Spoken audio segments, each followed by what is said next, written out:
The C8 Corvette. Will it match the hype? All that matters this week is the C8 Corvette. On Thursday it will make its first appearance in front of the assembled press, and immediately a torrent of electronic misinformation will follow.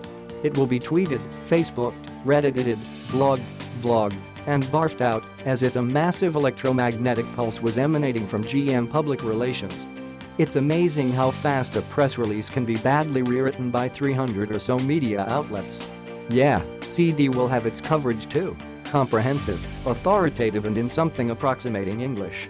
Nothing lasts forever, but the Corvette has at least stuck around a very long time.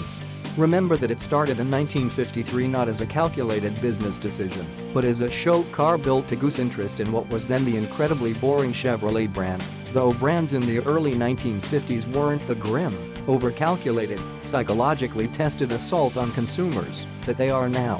That first Corvette was a slap-together not that hot a rod, a cheap fiberglass body on Chevy's already archaic passenger car chassis.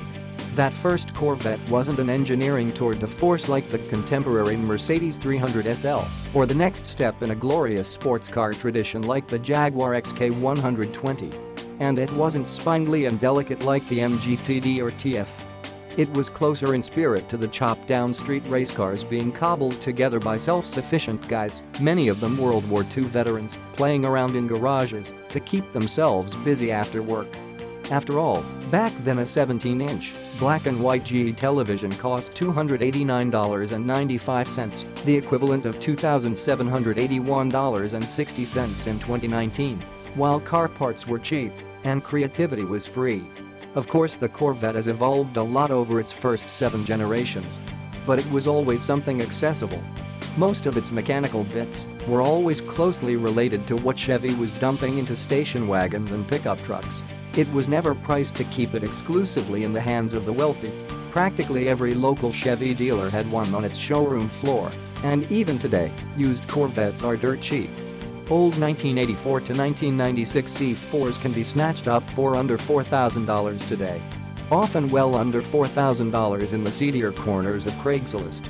Go try and find any Porsche 911 anywhere near the cheap. Hell, try getting a good used Honda Civic that cheap. The Corvette didn't earn its racing bona fides with massive factory teams.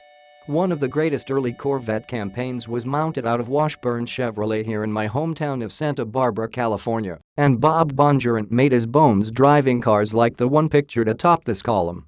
The C1 and C2 racers that ran for Washburn wore the number 614 because the showroom was located at 614 Chapala Street. On occasion you could go down to the dealer and see some of the same mechanics that did oil changes on Dad's Biscayne wrenching on the race cars.